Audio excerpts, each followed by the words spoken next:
So, Pastor, the last time we spoke, you had some really radical things to say, hey? So, what do you have for us today? I'm more gifted than God.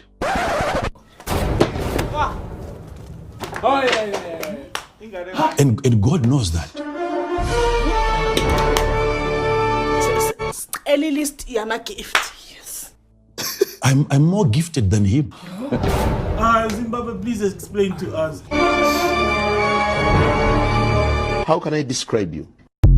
Having listened to Prophet Makandiwa's statement in what commentaries are popping all around the social media concerning this, I think that is a call for some of us who love the body of Christ, and knowing that is a mission of God's servants to work towards the unity of the church.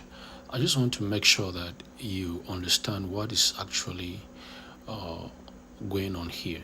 Having listened to this statement and the concerns even raised by respected men of God like Apostle Arome Osayi and others, I just want to give this clarity in my very humble opinion.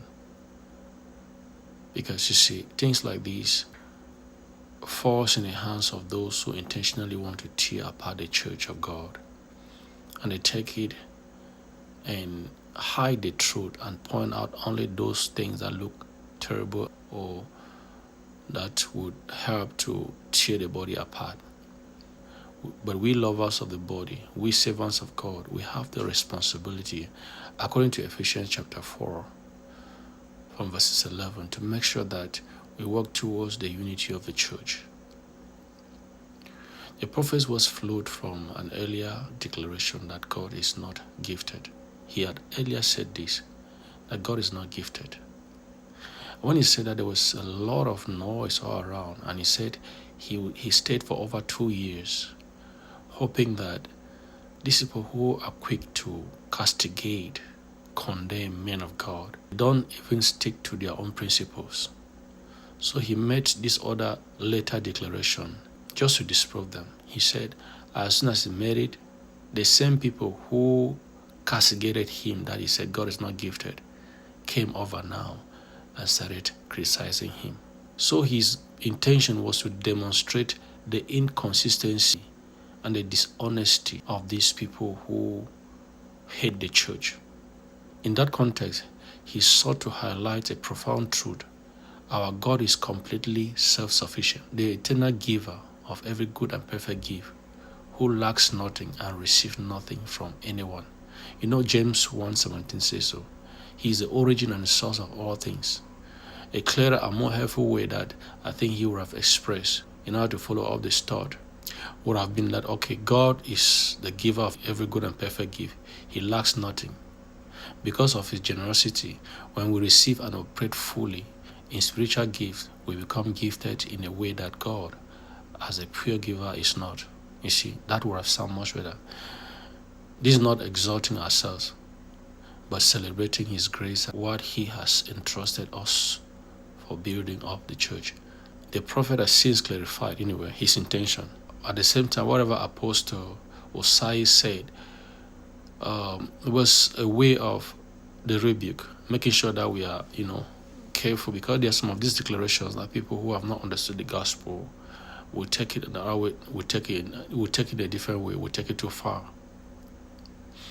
Some people say, okay, probably some of these things should not have been said on social media. But also that when you make a wild declaration that has gone so wild on social media, it will take the public also to make sure that the misunderstanding is not, is not going far. To make sure that the public also understand that there is a much better way to avoid this. And that's why I think that I respect both of them. I don't know, whatever approach they use to correct these things, it's not love for them. But to me, I feel like it is important that some of these things that are said and they go like wildfire on social media should also be rebuked or corrected on social media.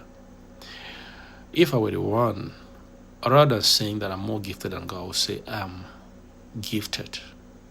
And I'm more gifted probably more than some people. Or I'm more conscious of the gifts that God has given me.